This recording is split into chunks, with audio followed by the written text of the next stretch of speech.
Alrighty, so for today's work here, what you are going to need is the note sheet that has the map at the top with some different sections on it.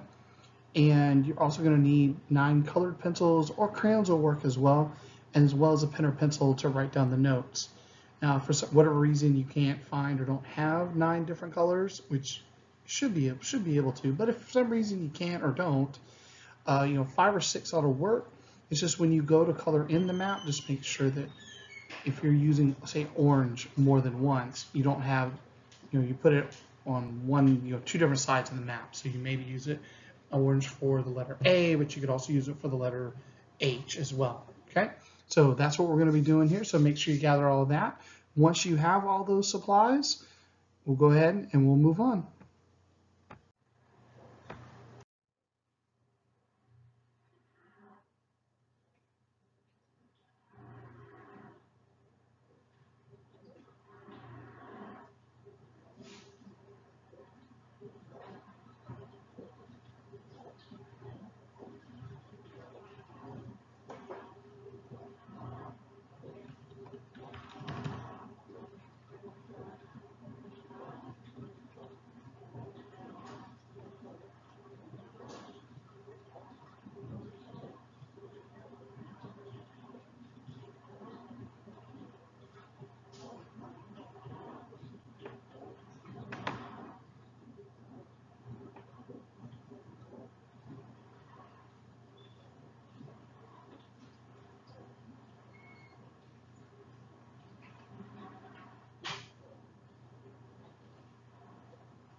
Okay, so thank you for that introduction.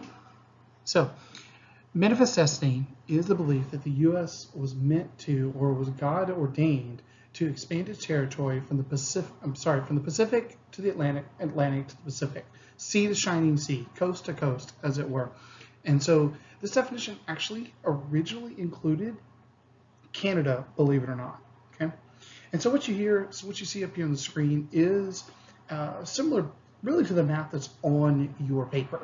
Okay, and you'll see that there are different sections. There's one little difference that we'll see here, and that's with A and B. They actually combine A and B together on this map, the one that you see up on the screen right now. So what you're going to be doing as we go through is you are going to color in each of the 9 different sections that are on your map, each with a different color. And then also you're going to be filling in the section where it says when, from who, or where, the why, and the how.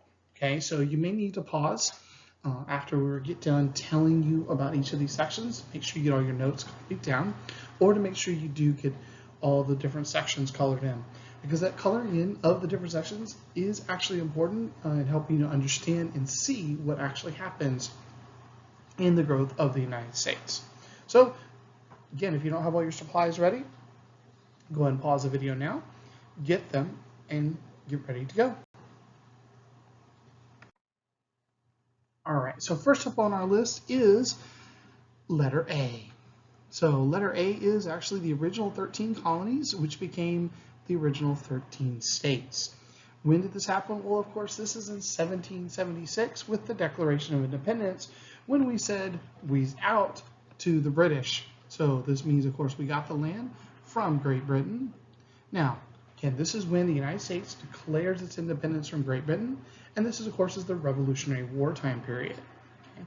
So again, this is where the country begins. This is the size, that letter A, that's on the right-hand side of that map.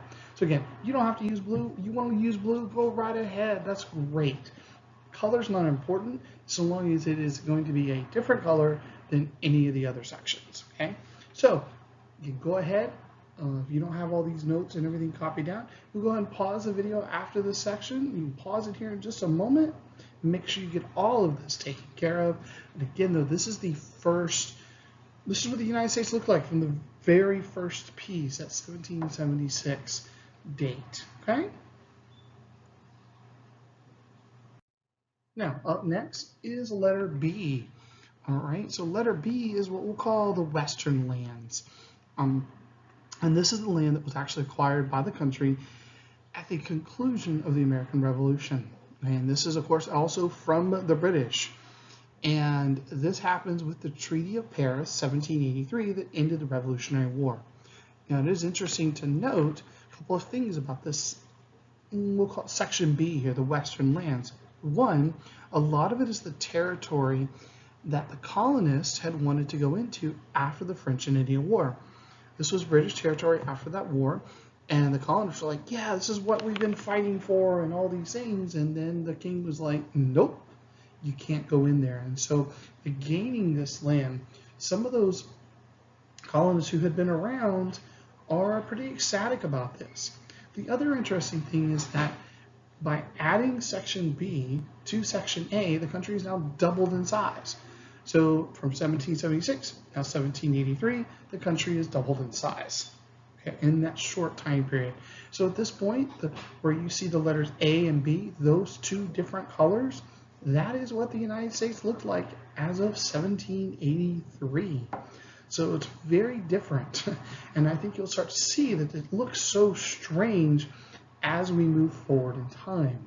Okay, so again, don't forget, if you need to finish up getting all these notes and getting everything colored in, go ahead and pause, and then we'll move on to the next one. All right, so letter C should look really familiar to you. If not, that's okay, but it is, of course, the Louisiana Purchase. Now, this happens in 1803. Our good friend, Mr. Thomas Jefferson. Now, this is the first time we actually don't get land from the British. We actually get this from France, okay?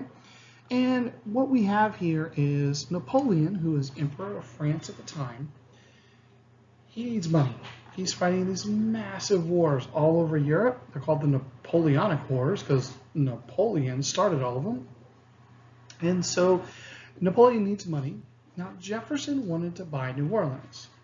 Okay, and the reason he wanted to buy New Orleans is because the United States used the Mississippi River, which was on the edge, right? Let me see if I can show it to you here. Just follow the red.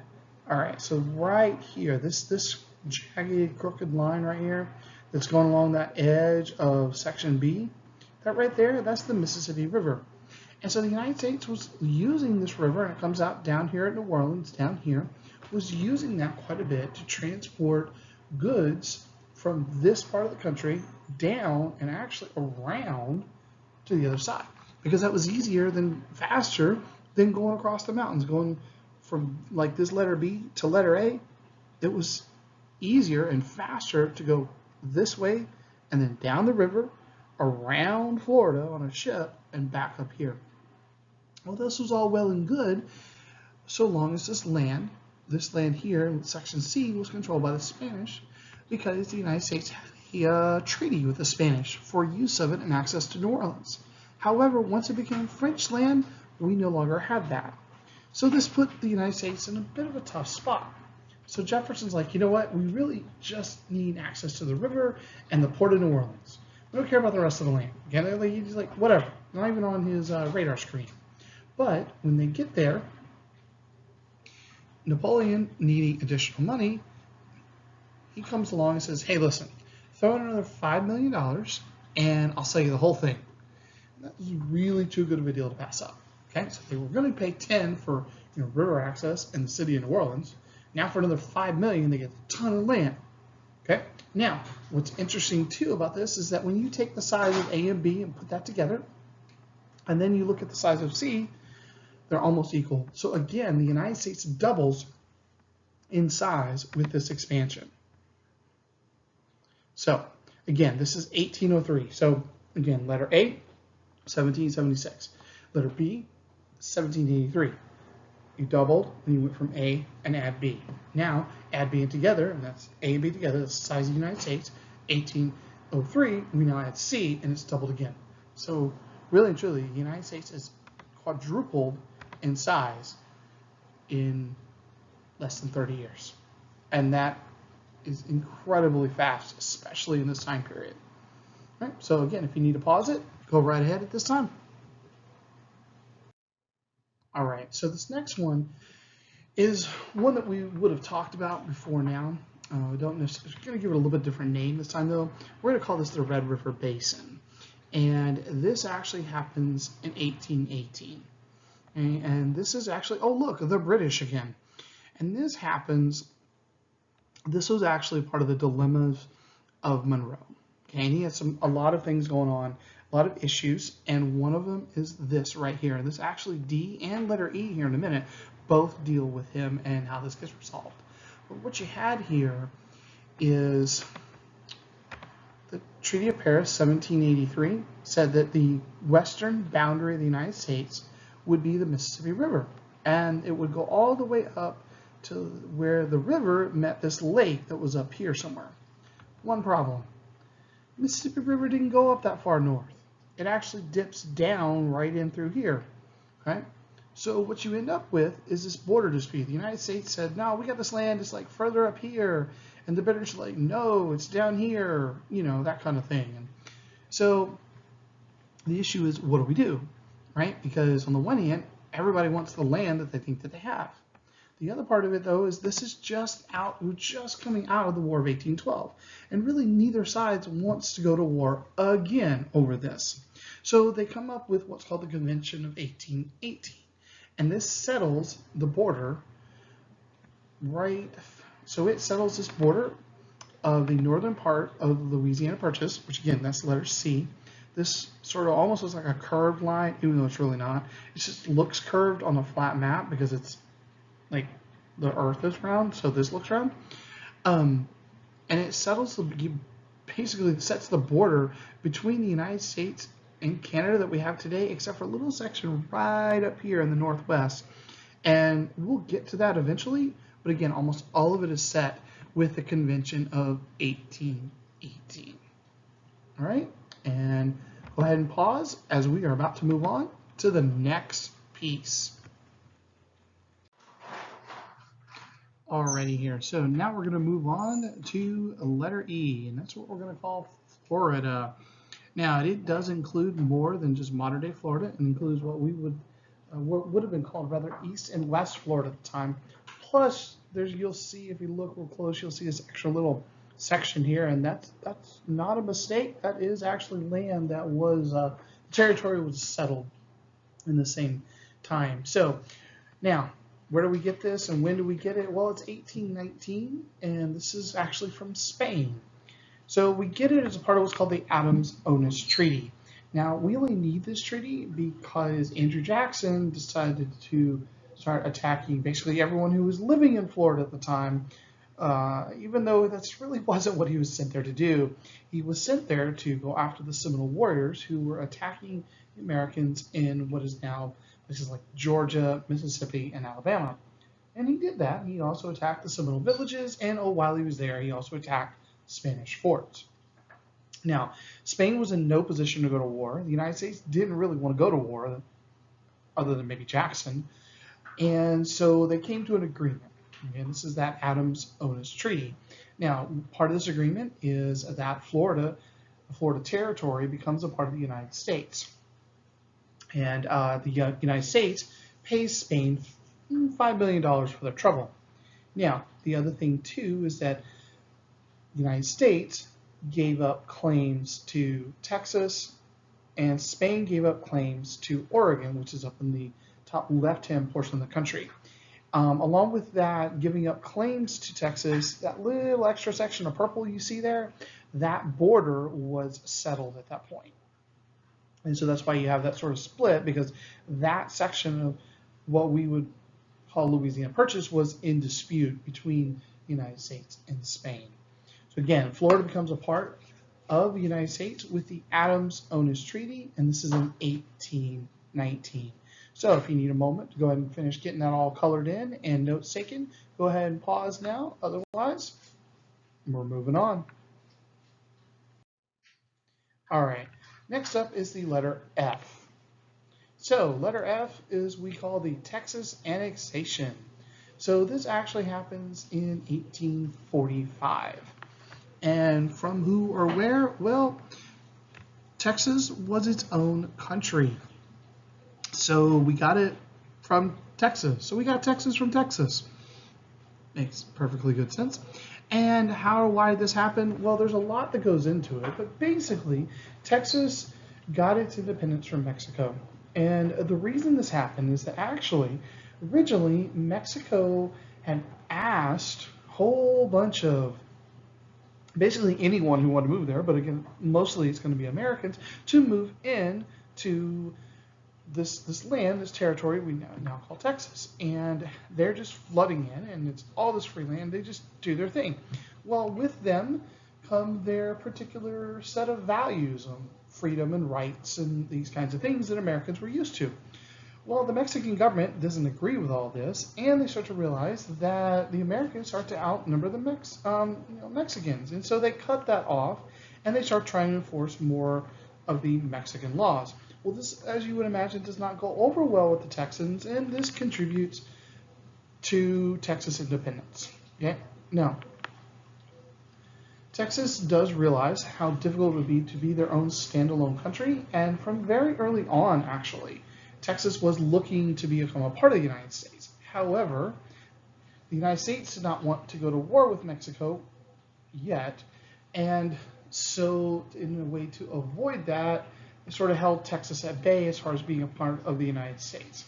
All right, so there's almost 10 years between Texas's independence and it becoming a part of the United States. Okay, now John Tyler actually ended up pushing for a bill to annex Texas, and it happened actually under James K. Polk. And so now, by 1845, what you see here, the colors that are on your screen, this A, B, C, D, E, and F, that's the United States. All those weird borders and everything else, that is the United States at that point. Okay? So again, you need to finish your notes, get it all colored in. Otherwise, we're moving on. All right, so this gets us to letter G. Now, letter G is the Oregon Territory. You actually have a reading on that today called Oregon Country, but same difference. So this happens 1846. So 1845 was Texas Annexation. 1846 is the acquisition of the Oregon Territory.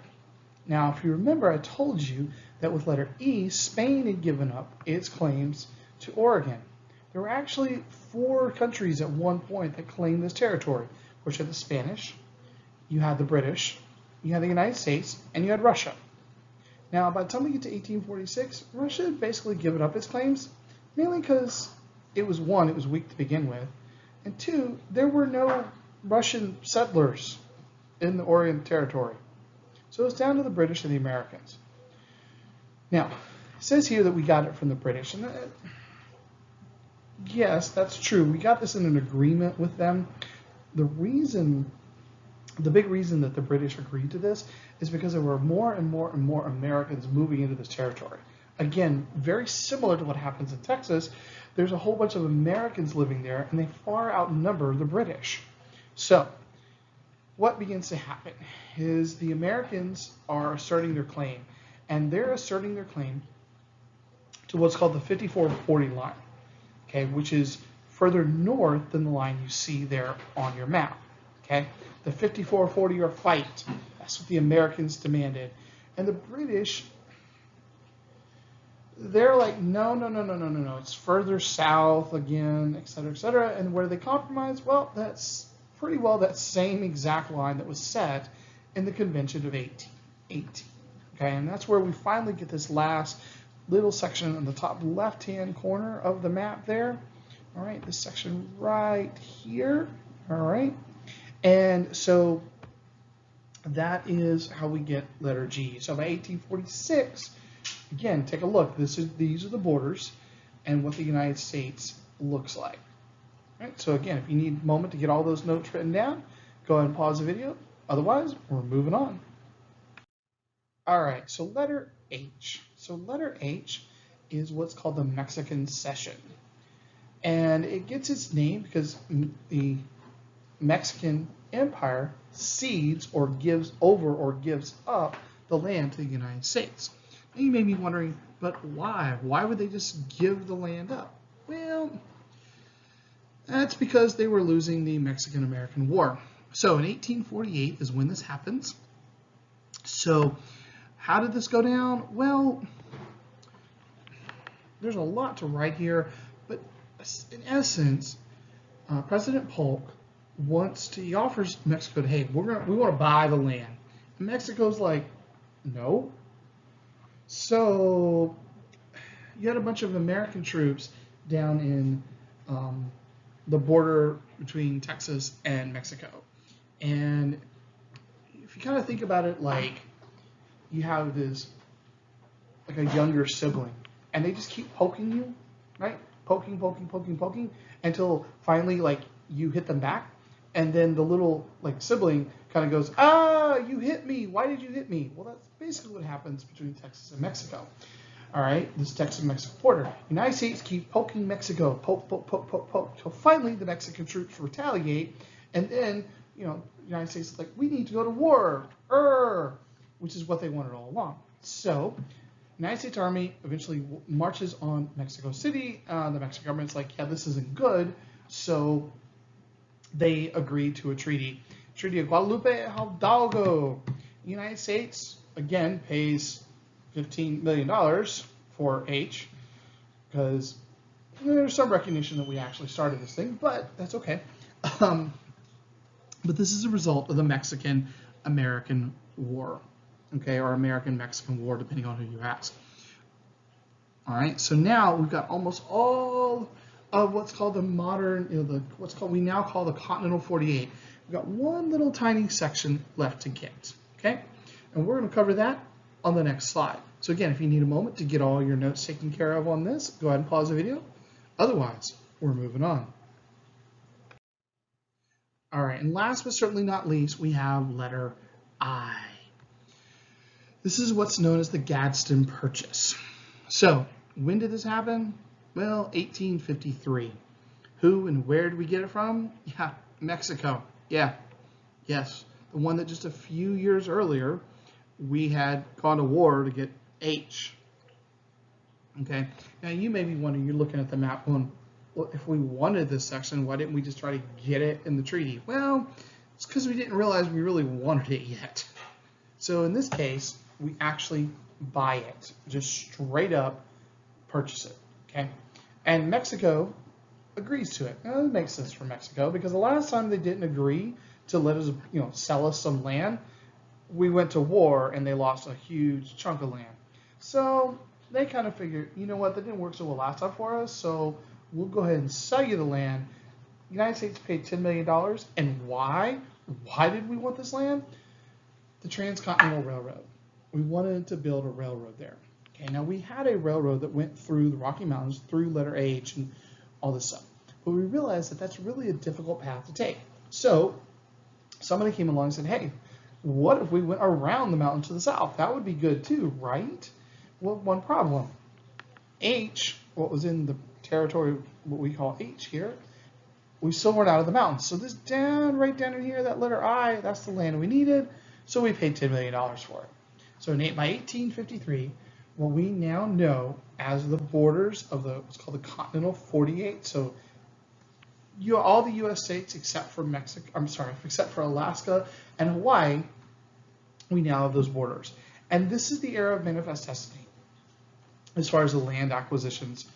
And we get the land, and the people are constantly going west through every step along the way, whether it's when we acquired B or D or H, or it doesn't matter. At every step, people are flooding into these new territories, okay?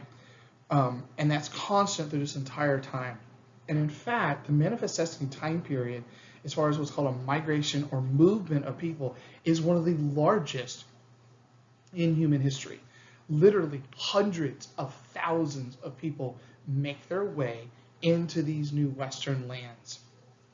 You had everything from the 1849 gold rush out in California, where people from all over the world flooded into California. Which, as a side note, I kind of feel bad for Mexico on that one, because we acquired what would become the state of California in 1848, and within 1 year there was a gold rush. So I kind of feel bad for them in that sense. But again, this is what's happening, and we're going to take a look another video of some of the groups of people that went west, and then eventually we're going to also look at the trails that they take to get there. And then at one point, you're going to watch a video that really gets into some of the interesting or nitty-gritty parts of what it was like to be on the various trails that left out of the Independence, Missouri, and got you out west. All right, well, if you missed any part of this, you can definitely go back, find it in the video, or you can always ask me, and I will be more than happy to help you out. Have a good rest of your day.